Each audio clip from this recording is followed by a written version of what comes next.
Well, thanks so much, Sarah, for being on the podcast. I really appreciate it. You're very welcome. I'm so excited to be a part of it.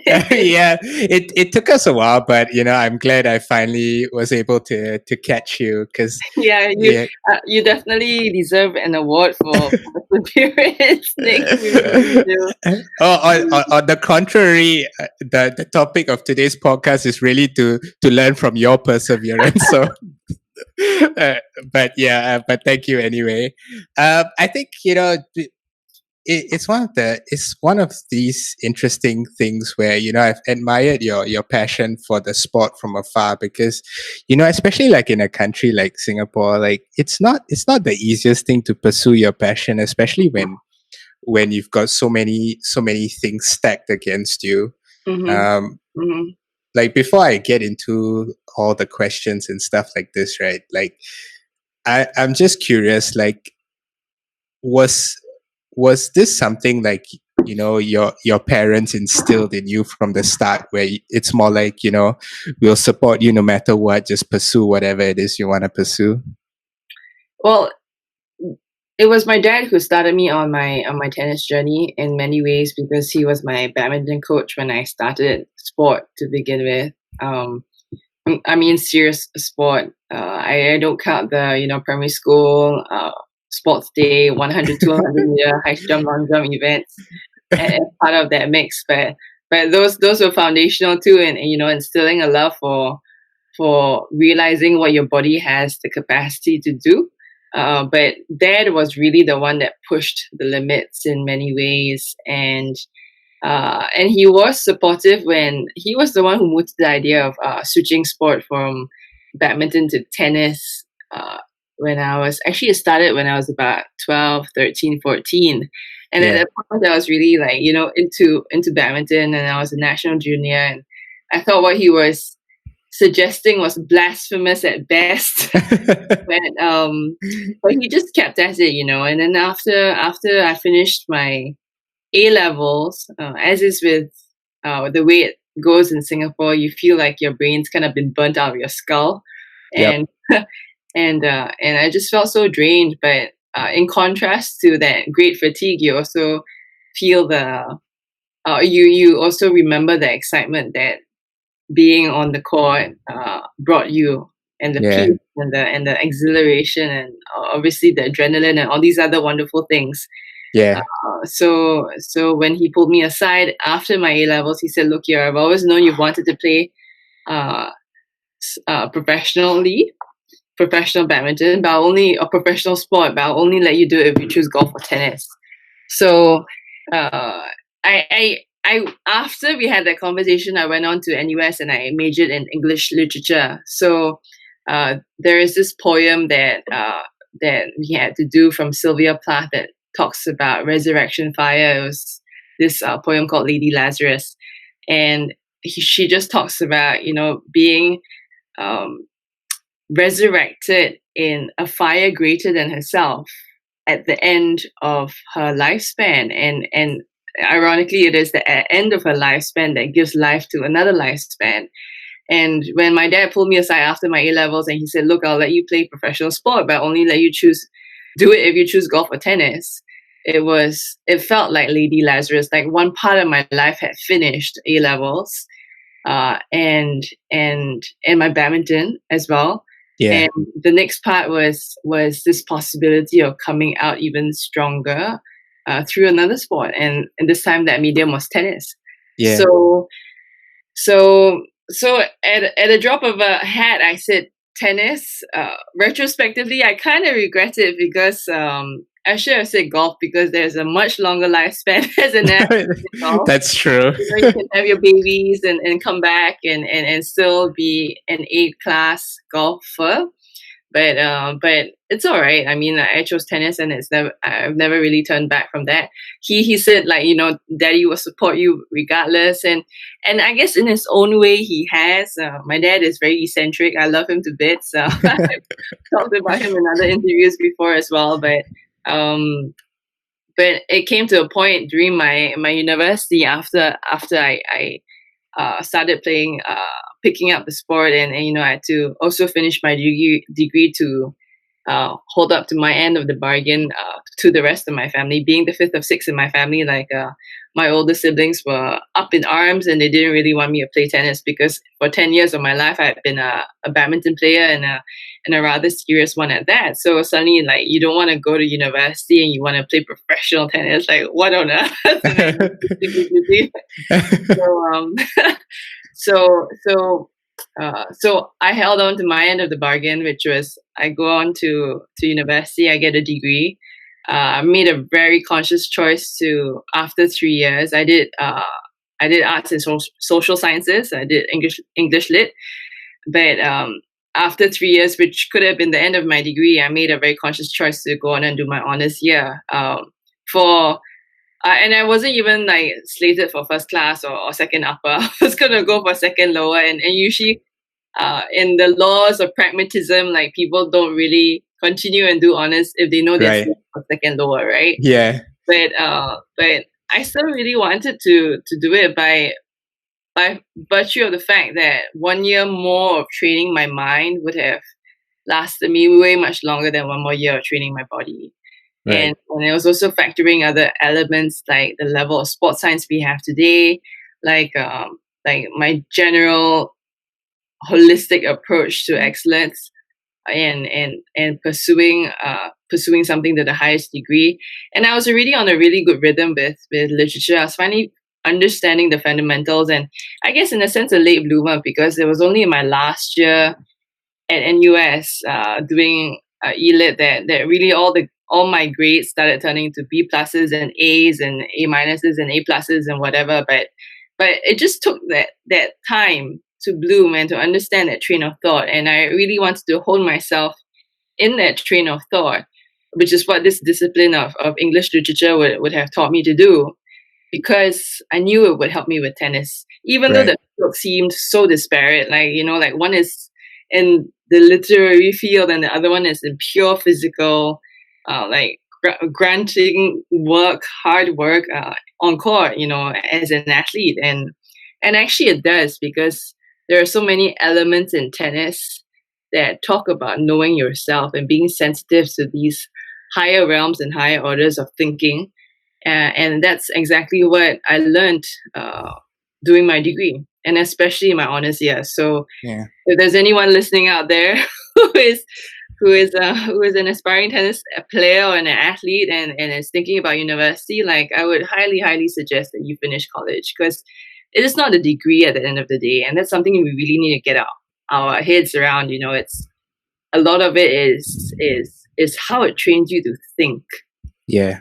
And we don't have enough of that. And once you know how to think, or at least have some rubrics or fundamentals on how to think, you have that foundation to go out and build your own castles and your own empires and your own path. But had I not done university and just gone to play tennis full time, I would for sure be a very different person.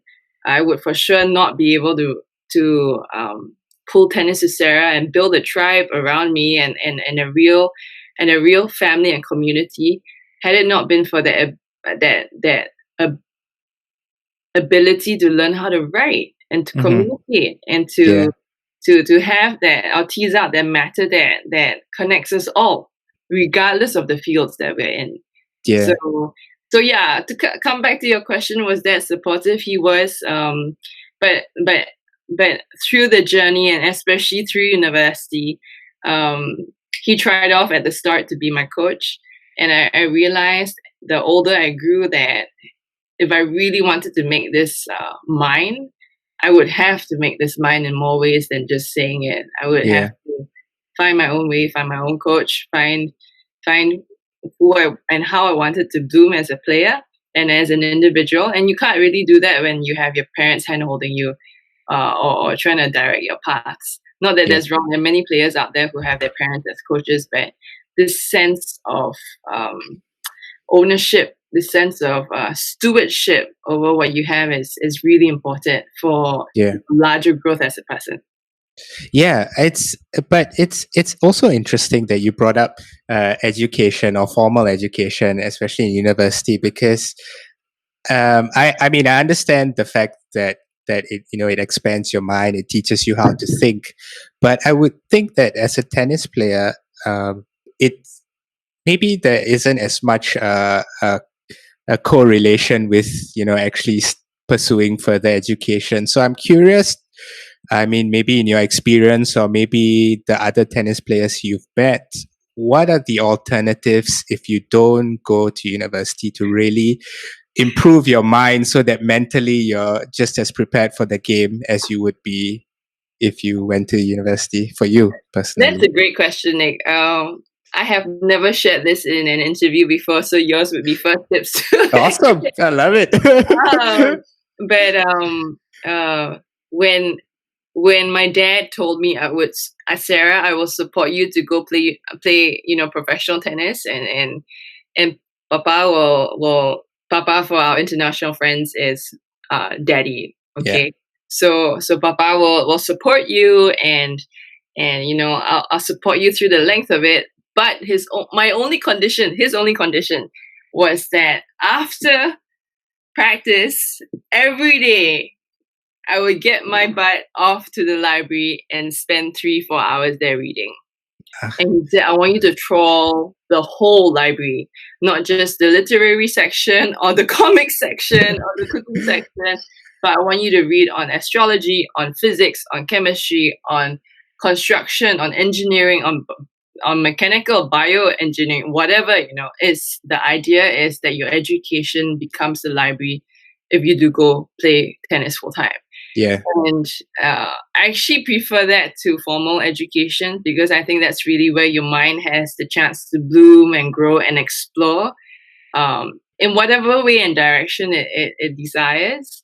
And I was so stoked. I was so excited. But my other siblings I'm the fifth of six in my family. And Oh, wow. I did not know that. Yeah. The youngest girl, sorry. Okay.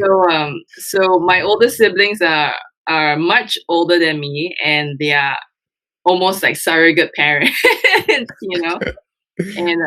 they were like, what on earth is this blimey tennis thing? I mean, like, again, badminton for 10 years, and now you want to be a professional tennis player, and you don't want to go university. And at that point, my mom had fallen very sick. She had a big stroke.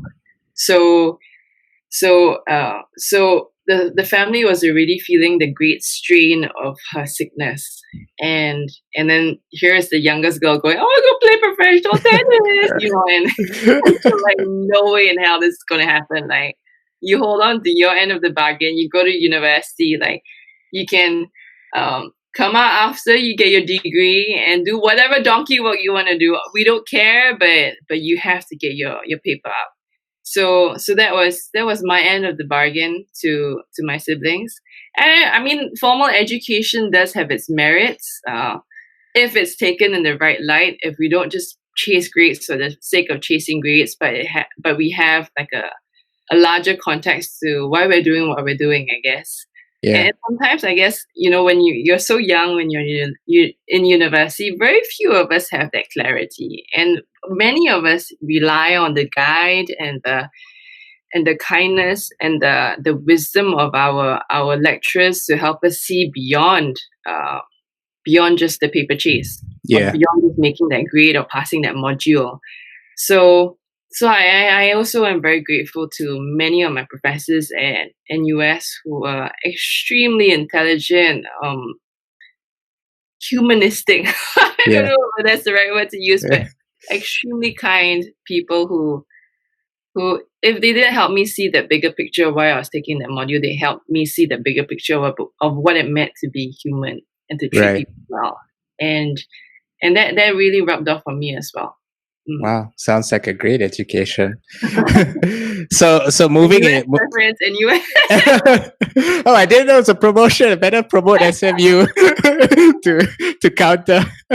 But moving to tennis, I know, and I actually knew about. I read up on the stories about you being in badminton and your dad speaking about tennis or golf, and I knew you started at 19. Did I get that right? Yes. Yeah. Yes, I did start at 19. So at 19, I mean, you started, when did you know that you were committed to playing professionally, or if it was just something that, you know, you would take it to wherever it would take you? I knew it before I even started the sport. Really? Wow, that's amazing. That's how like crazy on I was about it, or how single-minded I was about it. And again, a lot of that came from badminton. A lot of that came from a very disappointed uh, channeling of the energy from a sport that I really wanted to represent at the Olympics for. Mm-hmm. To not having that chance, and then finding a second chance in another sport that by some very strange amorphous comparison, there was a parallel because it was a racket sport. I was so wrong, by the way. I was so wrong. Like, you're such different sports. Like, Well, badminton, I assume, is more wrist compared to tennis, right? It's more wrist. It's faster. Yes. It's a lot more explosive in some ways, but at the same time, like, it's really interesting you say that, because when I picked up tennis, like, badminton has a lot of lunging, right? So you step, and then you lunge for the ball. So the muscles around your knees are actually very developed from that repetition. And many badminton players, if you look at their legs very carefully, they're very striated. There's a lot of definition, but there's also a lot of musculature around their knees. Yeah. Kind of looks like frog legs, honestly. But mine did, yeah. And then when I started tennis, I could literally see my leg shape starting to change because I was using different muscle groups. So from frog legs, I turned into, I don't know, like my legs were a lot longer, they're a lot slimmer. And more equally toned throughout the musculature of the leg. So if you ask me whether badminton or tennis is a more difficult sport, well, that's a tough one, man. I think they are difficult in different ways. Badminton, in its most beautiful form, looks like a dance. Yeah. And we see a little bit of that in Federer when he plays tennis as well. It's like a dance. Yeah. But it's so much hard work and grind to make it look effortless, as it is with anything in life. Yeah. Mm. Yeah. I mean, it's interesting. I mean, I played tennis in secondary school, but I mean, I was terrible at it, of course, you know. I remember when the year before I graduated from secondary school, and the seniors before us had graduated, and we had run out of tennis players to represent the school. I remember how disappointed my coach was when he looked at me. He was like, this is all we have. But I I mean, it's not doubles, Nick. Our doubles. Okay. Yeah. I mean, I think my fundamentals were not very good, but I think maybe because of my height, I had a good serve on me, so that played a bit of advantage. But tennis to me, I think is one of those. It's one of those sports where I would say that, especially when I was playing it, I noticed a lot of my people always think there's a lot of upper body strength, but I think there's a lot of lower body that goes into it, and I realized just how much I lacked those like fundamental muscles. So yeah, I can appreciate what you were trying to say. Yeah. It sounds like you have to come join me for my next tennis to Sarah clinic when that actually happens. Oh, okay. Yeah, well, after COVID, yeah. Yeah, I mean, I really enjoy, like, you know, helping people with their game. I get asked the question so much, do you coach? And I'm just like, I just don't have the time. I love helping people with their game, and it's so fulfilling to see the light bulbs turn on in their eyes. They go, oh my goodness, this is how you do it. But yeah, like, coming back to your point, yeah, actually, it's a real shame because 95% of the coaches out there teach tennis from the waist up. But when you really look at proper tennis, it comes 95% of it from the waist down. Yeah. That's how I learn it more and more at my level, and even as I go up higher, like it always comes from the legs. I mean, like the hands are like the end part of the motion. Yeah, they guide the shot. They're like the icing to the cake. You know, it's important as well. But the stability, the base, the positioning, there's no way you can hit the ball accurately if you are not in position. And being in position means getting there on time. It means being in balance. It means being able to follow through on your shot well. Yeah. And yeah, all these things. But tennis is so complicated. You know, it's so simple, but it's so complicated at the same time. And yeah, I think that's one of the reasons why I and so many millions of people around the world really love the sport, because it forces you always into excellence if you want to do it well. Yeah, I'm sure. And did you give yourself a timeline to reach like a certain milestone once you were focused on being professional? You know, before, like, if you didn't hit this, I would just quit and pursue something else, or was it more like this is what I was gonna do regardless of whatever happens? No, I didn't give myself a timeline. I just a lot of this, when it comes to performance, requires a lot of patience. I know there are some players out there, or I know there are players out there who go, okay, I'm going to give myself 2 years or 1 year and see how far I can go, and then after that, I'll go stop there and go do other things that I want to do. But for me, part of this has also been a matter of the genesis of my journey. A lot of it has been faith based. I'm a Christian, and I'm probably the most atypical Christian you'll ever meet. I swear like a sailor on court sometimes, and yeah, I'm very in your face and all. But if there's one thing I will always talk about, it is yeah, encountering God's love and Yeah. and personalizing that. Not just for the world, like, oh, God so loved the world, yada yada. It's so cliche, it's so blasé, but to realize that even if the whole world did not exist, He would have still come down just for you. Yeah. And that sense of personalization has been what has driven the grit of my journey, because I think this is I just know in my heart is I've gone past the stage of trying to justify it to people, because I've realized it's not even their business. Even though like the Sure. work that I do is so public, and I am in the public eye, in the sports industry, and maybe a little bit beyond that as well. But you know, this, at the end of the day, this is something that I felt and I still feel God calls me to do, and it goes against all rational thought, because sometimes when I go talk to sponsors, or I go, you know, like start interviews, I start off by saying, I know I'm not supposed to do this. I'm not called to do this. And and you know, like my ranking is only like 1,000 plus in the world and blah, blah, blah.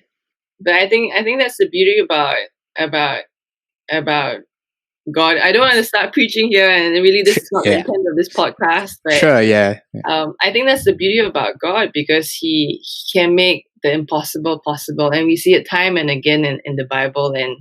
And a lot of this is about being humble to letting Him work in your life, and Yeah. and through that working, uh, you just become the vehicle, and His work shows then to many others in the path of encouraging them as well.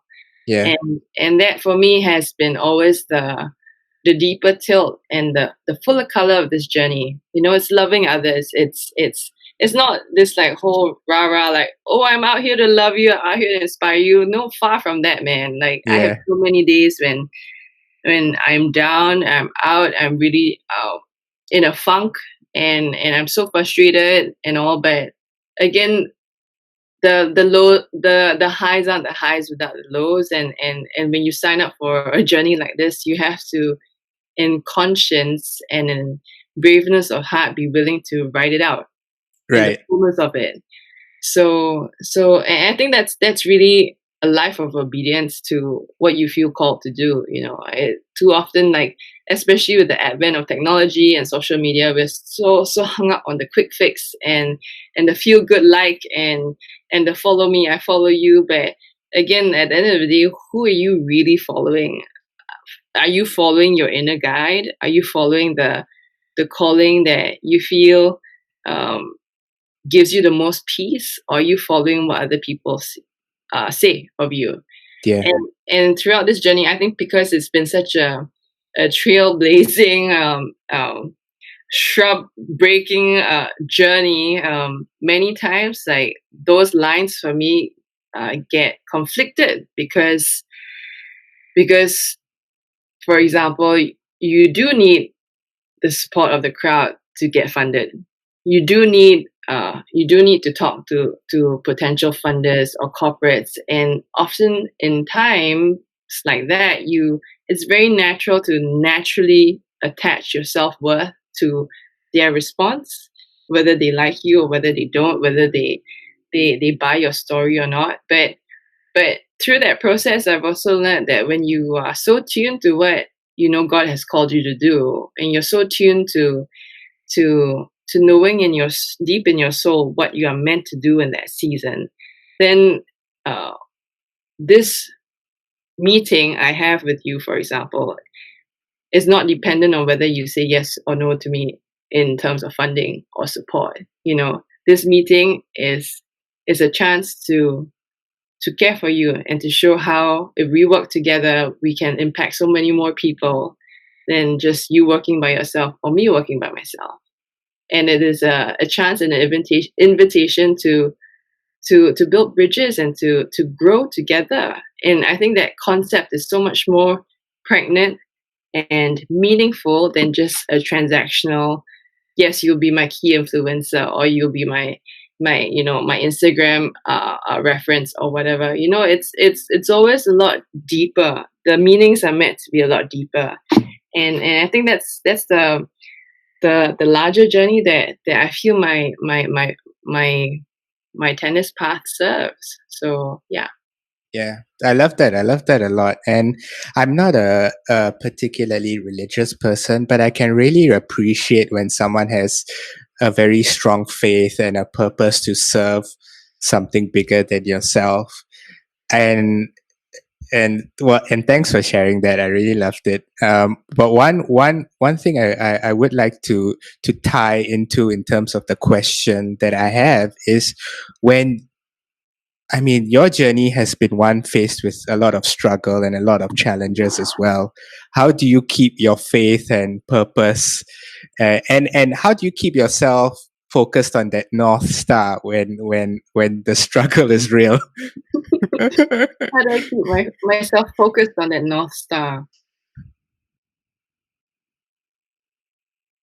I think and this is a constant negotiation for me internally, because as is where your eye goes, your focus follows as well, right? How I keep to the North Star is knowing where my foundation is.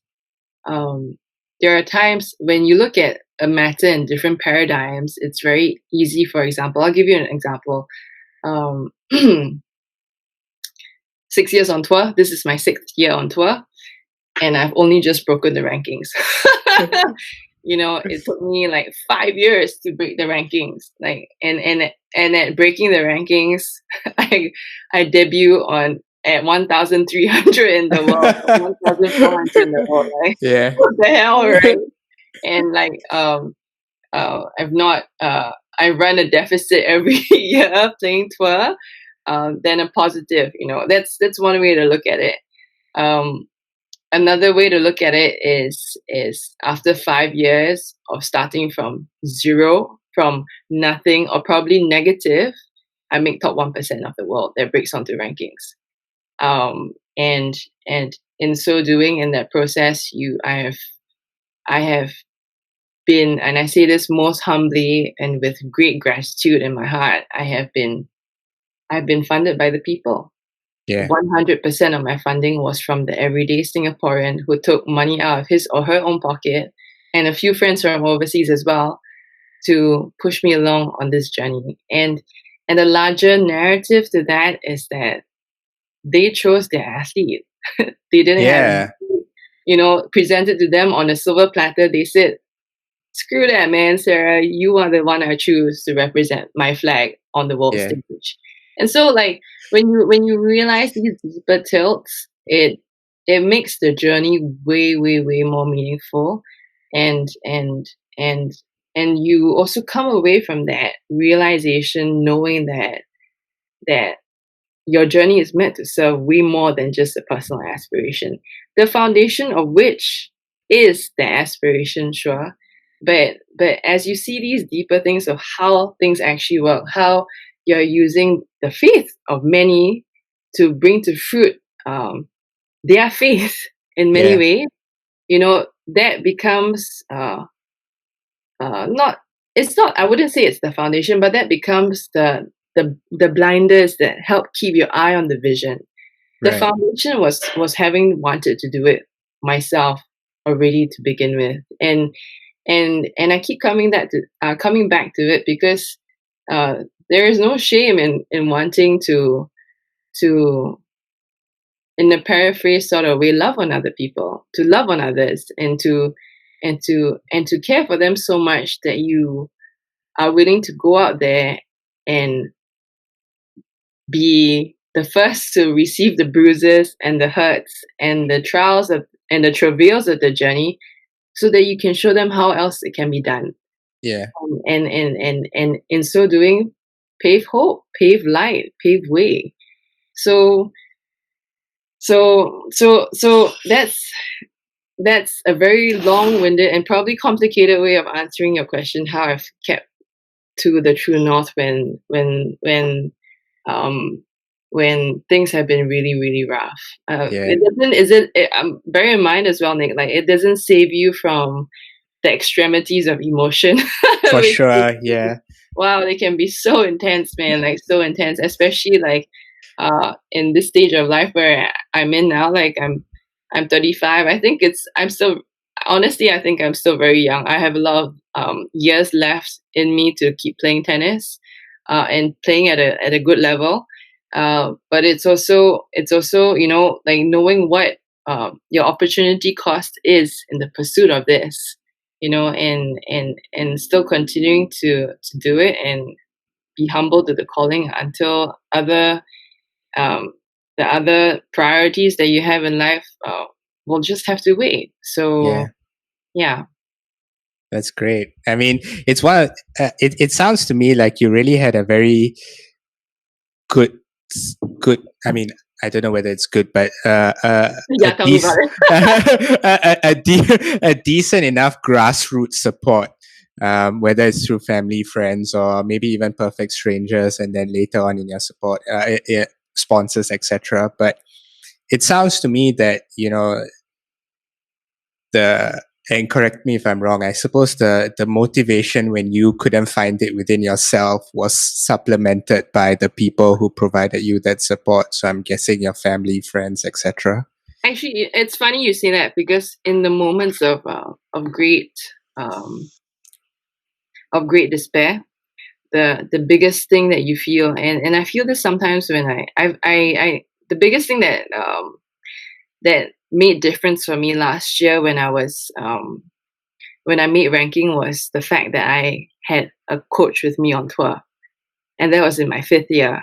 But my first 4 years, I did tour alone, and I was still learning the game. I was still, trying to figure things out. And doing tour alone as a woman traveling the world to places as far-flung as South Africa or India, where rape culture is very strong, uh, uh, is very stressful because before you even hit the courts, you're tired already. You're exhausted from fighting everything else that's happening.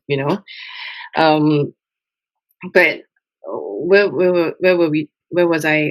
Sorry, what were we talking about? So I suppose my question was that basically you had a lot of support from your Oh, grassroots. yes, Yeah. yes. So in I'm sorry about that. I lost No, my train. that's okay. Yeah. But in the process of that tour, the biggest sense that you struggle with actually is loneliness, and it's a very gripping feeling. It's debilitating as well.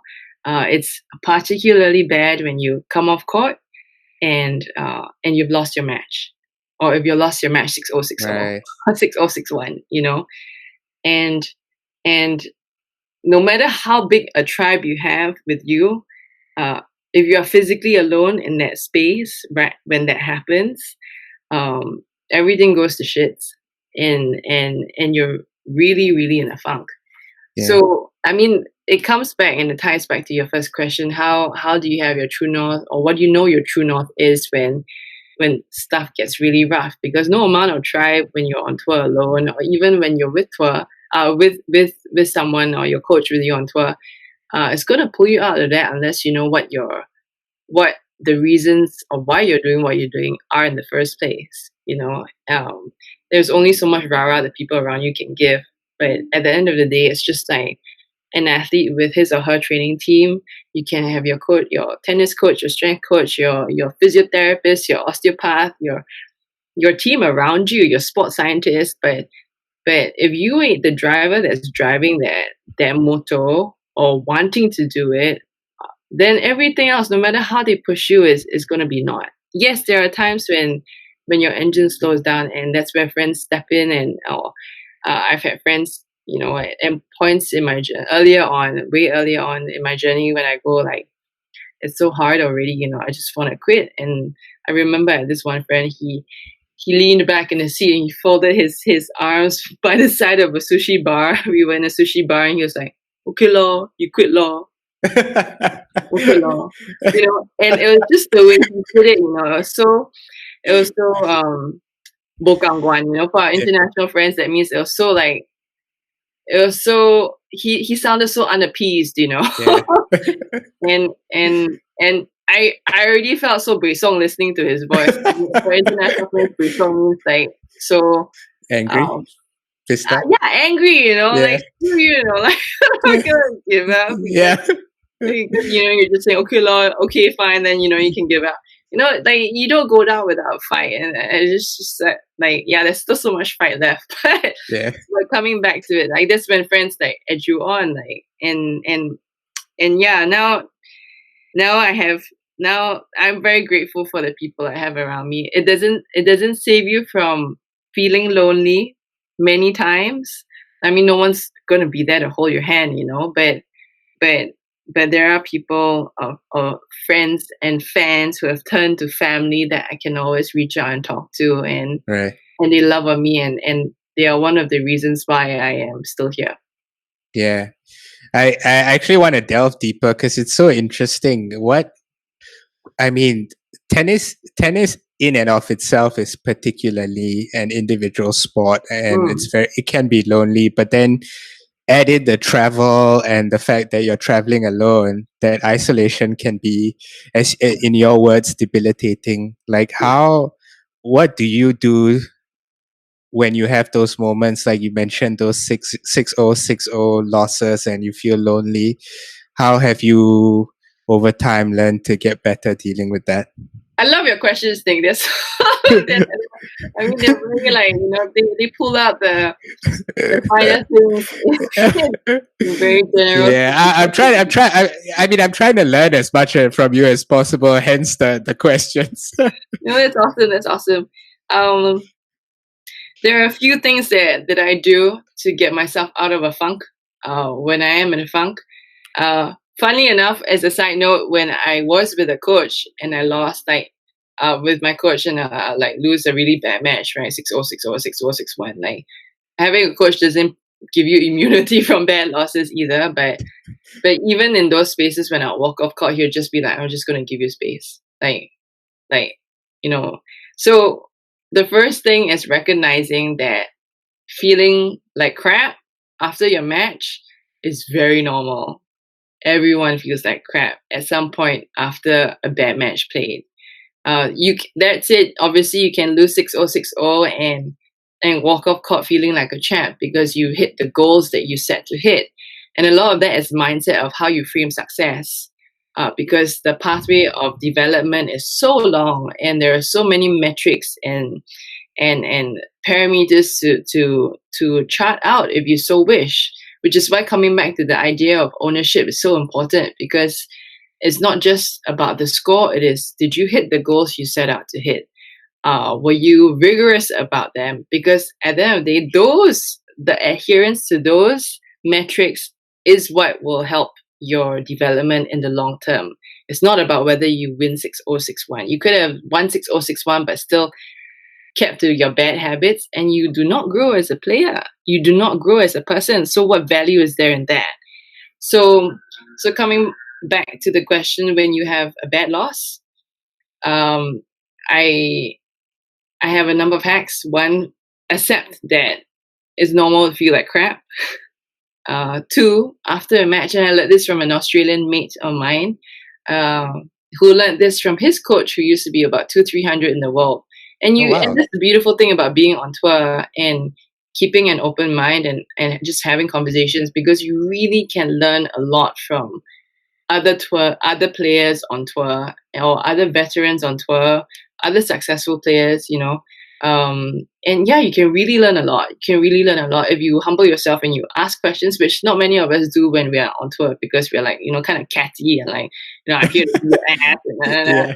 But there are always things you can see, things you can observe, things you can listen to in passing conversation, or even in direct conversation that you can glean from. And those are the real secrets that the money cannot buy.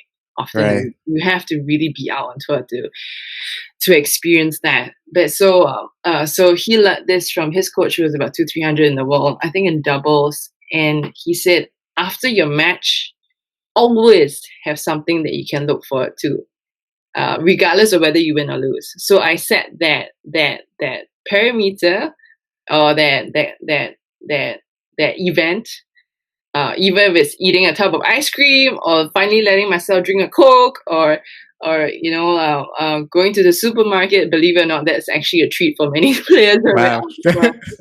That's unheard of. Yeah. Like, oh, are you sure? Like, you know, really. So, you know, have something you can look forward to after your match that you can do. Maybe it's a massage, whatever. So Yeah. that's the second thing. The third thing that I found, so first thing, I said that it's okay to feel like crap if you do lose. Second thing is have something to look forward to. And the third thing I find very helpful is to guard your eye and your ear gate. What is that? Your eye, Yeah. and your ear gate, and even your mouth gate after your match.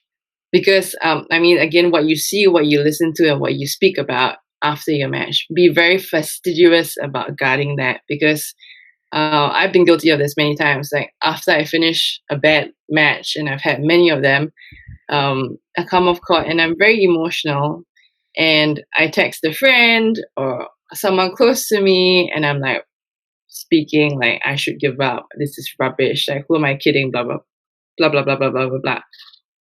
And many times it's because I fail to recognize point number one, which is it's normal to feel like crap after your match. It really, after a bad match. So the third point about guarding your mouth gate, what comes out of your mouth, what you listen to.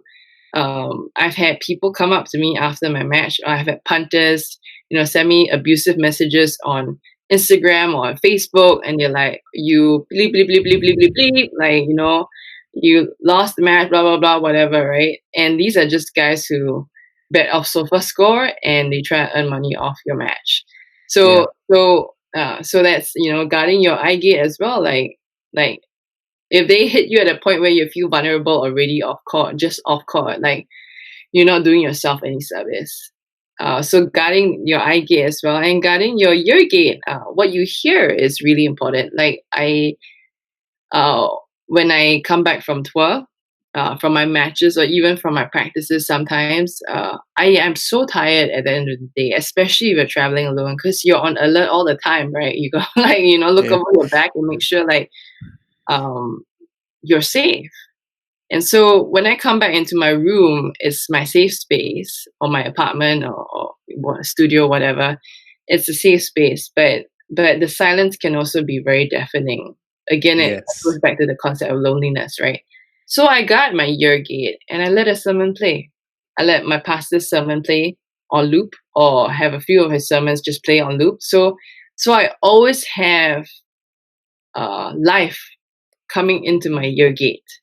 I don't have judgment, I don't have doubts, I don't have negativity, or I have my audio soundtracks, my psychology audio soundtracks. I work with this fantastic sports psychologist based in Florida. His name is Dr. Jorge Valverde, and he's worked with many top players in the juniors in the States and also on the ATP and the WTA tour. And I'm so lucky to have the chance to have crossed paths with Dr. Jorge, because one of the aspects of his of his sports psychology approach, and he is a tennis specific sports psychologist. Oh wow, that's quite a niche. Yeah, very niche. Is to help reprogram your subconscious, and a lot of what reprograms your subconscious, I won't get into too much detail because it's his program. Okay. But a lot of what entails reprogramming your subconscious is through your ear gate, through the audios that you hear around you. So that's one significant part of his program, which is like audio tracks and listening to the right stuff. Because the more you listen to it on repeat, on loop, the more it goes into your subconscious, the more it helps your performance general. It's not even performance general, it is your wholeness general, which leads to your performance. Yeah. So that's something that people have to really understand and learn. And that's one of the reasons why I was so excited to come speak on your podcast, because when you talk about wellness, it is so intricately related to the concept of wholeness. And wholeness is the root cause of what produces sustainable long-term performance. So understanding and having all different experts of us come in and talk about wellness and how we've achieved wellness or wholeness through the pursuit of our field of choice is so important. We need to get more of the message out there. So thank you, Nick. Yeah. Well, thank you for sharing. And sounds like you've got a good support system around you as well to kind of nudge you in the right direction.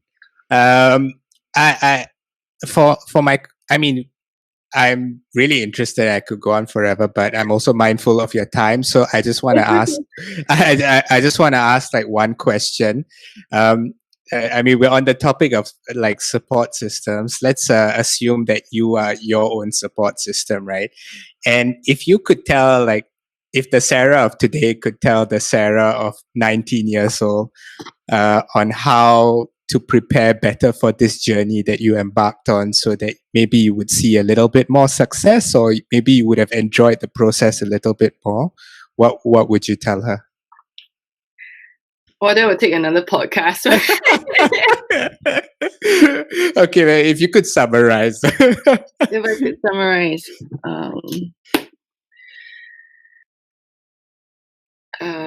the biggest thing I would tell her is to spend more time in the Word, and that's probably not the answer that many of our listeners would want to hear. Yeah. But that truly, from the bottom of my heart, is the biggest thing I would tell her. It really would be. I know that's not the answer you want to hear, because no, and when you say the Word, as in your faith, right? Your faith. Yeah. I think it's something about, and I'll give you a bit more of a reason why I say what I say, and maybe contextualize it for non-Christian, because I'm sorry to whoever's listening out there, if you're not religious or whatever, like it is really not meant to be like a evangelistic spiel, or that's really okay. This is your time. This is your time. It's fine. Yes. I think if I can draw it back to a larger picture, I would explain it. And then really I come back to really not being your typical Christian, because I'm so worldly in so many ways, but there's something about the denseness of the Bible text. And fun fact, which I've also never shared before in any interview, one thing that really gets me happy in my happy space is going into and studying the ancient Hebrew texts of the Bible in their original form and drawing out the meanings from those texts into the verses that are in English. So So you can basically, understand Hebrew? yeah, a little bit, yeah. Wow. All right. So and all of that was really, I mean, all of this has been like through personal study and part inspired by seeing my pastor preach and always draw from the Hebrew, and not just the Hebrew, the ancient Hebrew. So the reason why I say spend more time in the Word, there's something about sitting down and meditating on and unpacking a verse or a sentence, or and I mean, it's widely known, whether anyone's religious or not, that the Bible is one of the greatest literary texts that we have out there. Um, for how it's written, its prose, its style, the linguistics, the semiotics behind it as well, the metaphors used, etc., etc. But when you unpack it back into the interlinear, which is the origin, which is a comparison, word for word comparison of the English translation and the original Hebrew. So that's called the Interlinear Bible. When you compare it in the Interlinear and you unpack a word, for example, and you go down to the root of the Greek or the Hebrew, you really see a word for its life and its purpose in the context of a larger picture. And that for me somehow has always really helped zone my mind into uh, what I take as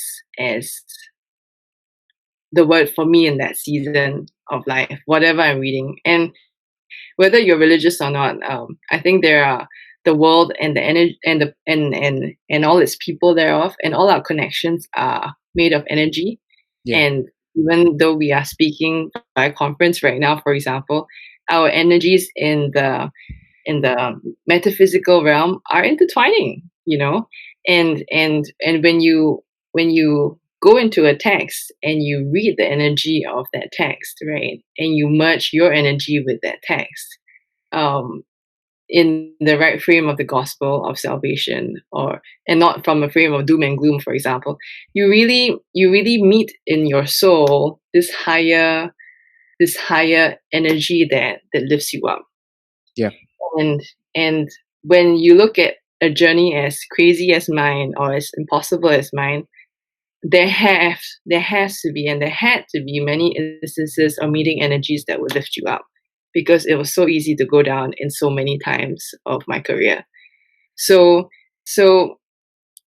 if you go back to the Bible and framed in the right way of the gospel of salvation and of hope and of love and of peace, that is what has lifted up my spirits. And so many times when I was feeling really down and out, and you asked about the true north, a lot of what helped me reframe my perspectives was going back to the word and just unpacking a simple verse and seeing how that verse showed me the love of God again afresh, and Right. how that love gave me strength to stand up, arise again, and go. Proverbs, there is this verse that says something like, a righteous man can fall 7 times, but he stands up 8. Something along those lines. I paraphrase, but again, it's again meeting the energy that lifts you up, that reminds you of a higher purpose for which you are on this earth for. I love it. That's awesome. So, for all those out there, I think to contextualize this, and if I were to rephrase it outside of the context of religion to try and get a learning point, would it be just to have a guide in your life that can kind of unpack your life and the challenges, the triumphs, etc., so that you don't have to spend your time figuring it out on your own, because there's something else bigger than you or maybe outside of you that helps unpack and decipher the meaning to whatever it is you're going through. I wouldn't. I recognize how difficult framing that is in a non-religious or Yeah. non-faith space. I do. Yeah. I'm sorry. I'm sorry. I even brought it up. It's Yeah. just, I wouldn't say guide. I wouldn't say guide, because there are so many variations of that out there, and guides in the wrong lenses can also pull you down. Right. So which is why I was very very careful to contextualize that in or contextualize that faith search or quest in a positive light, because there are parts of Christianity that are super doom and gloom. It's Yeah. you have people walking on the streets telling you you're going to go to hell if you don't believe in Jesus. I mean, I think that's embarrassing. Honestly, Yeah. that's not the love of God, and Yeah. that's not cool at all. Full stop. It's not respectful. It's not. Yeah, it's not. Yeah, it's not my thing. So coming back to the concept of guide, I think I would really frame it as being very particular and picky about who you let your heart and your ear and your eye gate to, who you open your ear, your heart, and your eye gate to.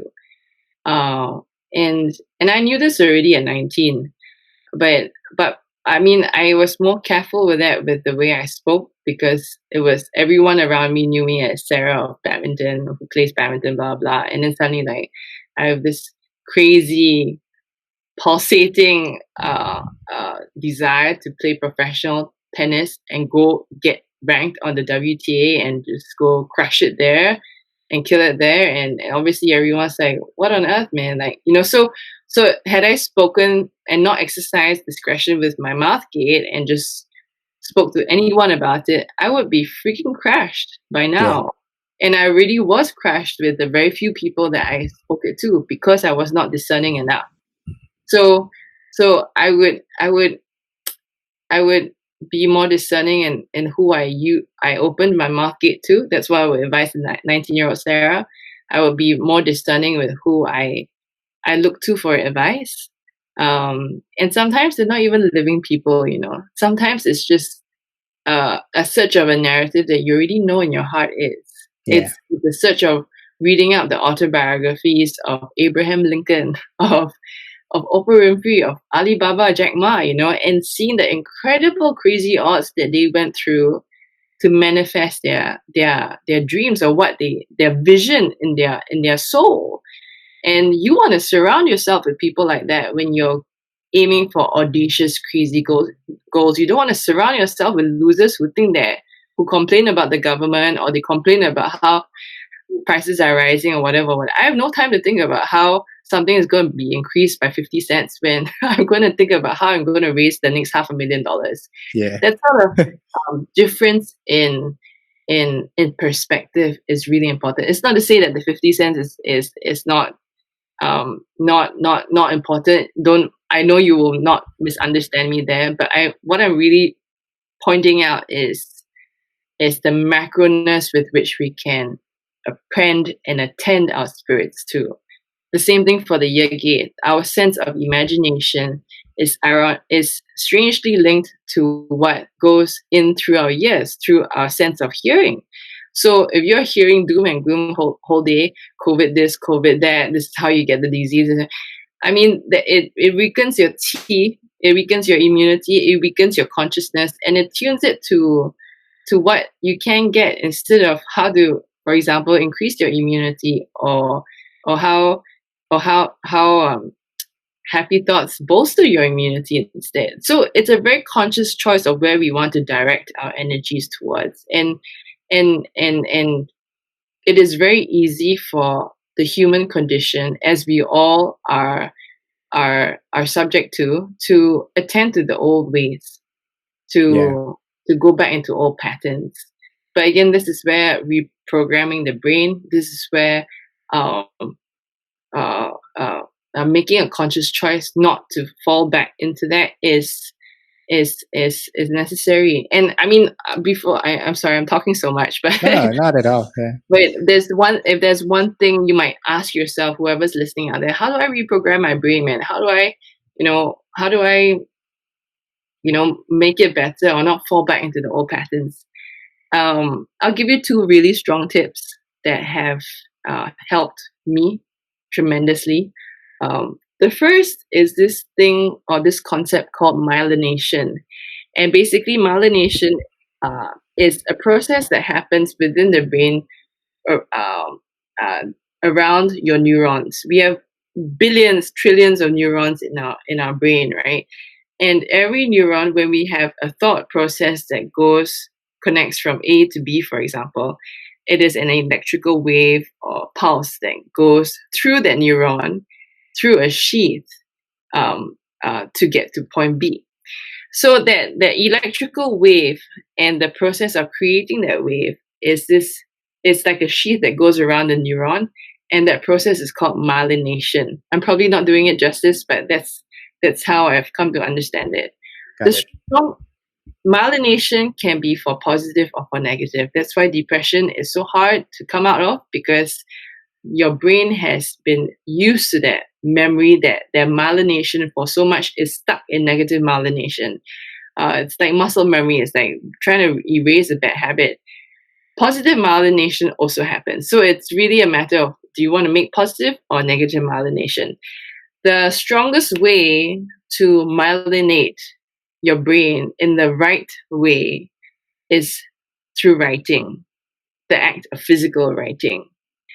And that's why I come back to for example, what would I have told the Sarah of 19 years old, right? I would have told her to go back into the Word, because when you do that, you sit down and you really study it. You really write down the verse. You really write down the meanings that you find out. You figure out, it becomes a puzzle, and you put the pieces together, and you see a beautiful picture at the end of it.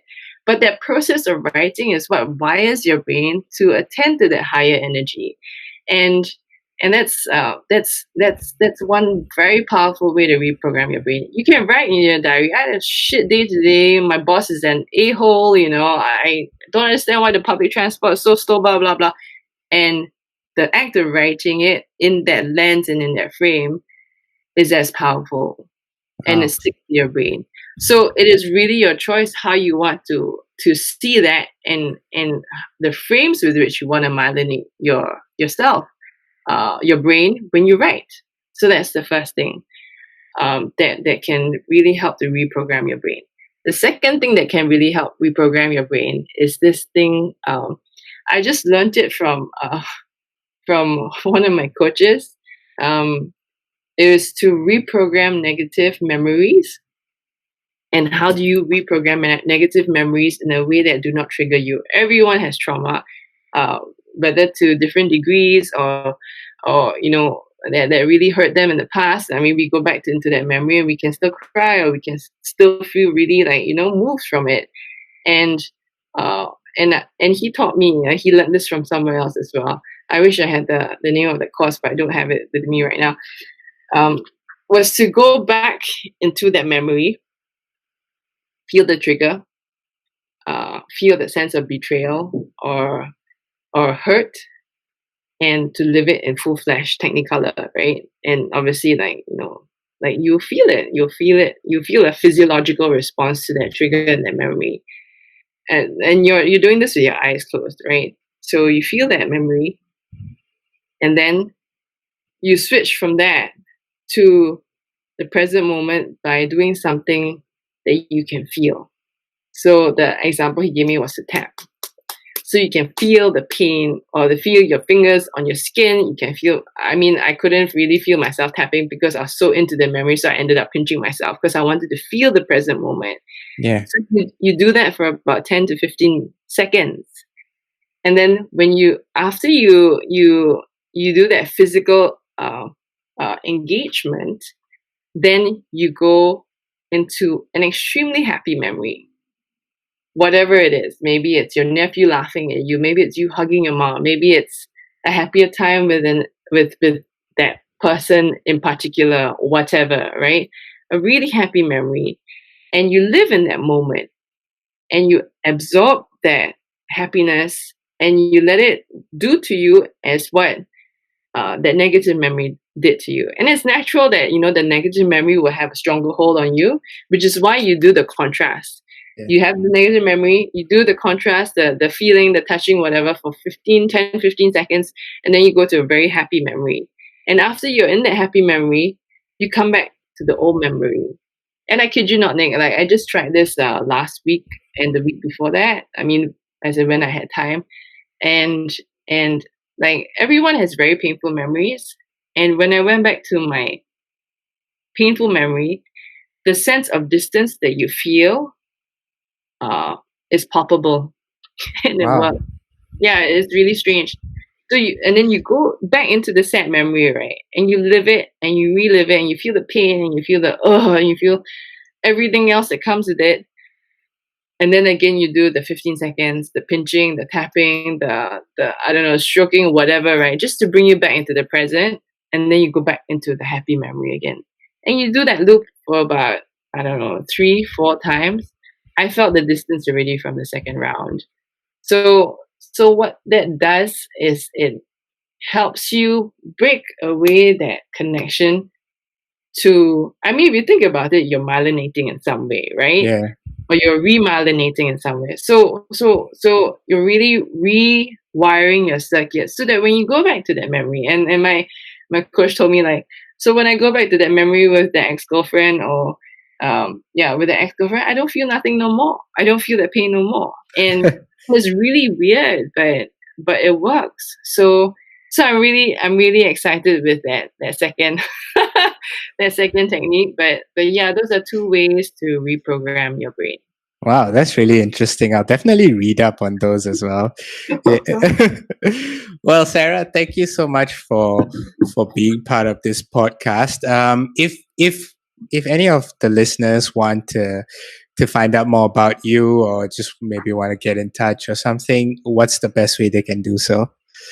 You can catch me on my Facebook or my Instagram. Handle is Tennis with Sarah, one word. Sarah is with an H. So Tennis with Sarah. And you can get in touch with me there. Love it. So what's next for you? When do you, I guess with COVID, there's no more competitions in the foreseeable future? Tour's been postponed to at least June. And it's been a really strange time for all of us, I think, but I'm actually enjoying it as well because full tour takes me away from home about 6, 8, 10 months of the year. Wow. So That's intense. I'm just so happy to be home, albeit in my house all the time, but that's great too. So like the biggest thing that's on my calendar right now is to keep doing that mental work and that internal work and just going within, and that's where the real work is actually. It's not so much hitting the ball as much as we all need that, but it's sorting out all the internal stuff so that we can perform on court. So that takes time, and yeah, I'm just grateful for that time. Well, I wish you all the best for whatever endeavors and competitions that come your way. Thank you, Nick. Thank you very much, and thanks for having me again on your podcast. I really enjoyed myself. Thank you for listening to me. No, thank you. The pleasure was mine. I really enjoyed it and I learned a lot, and I'm sure our listeners would have too.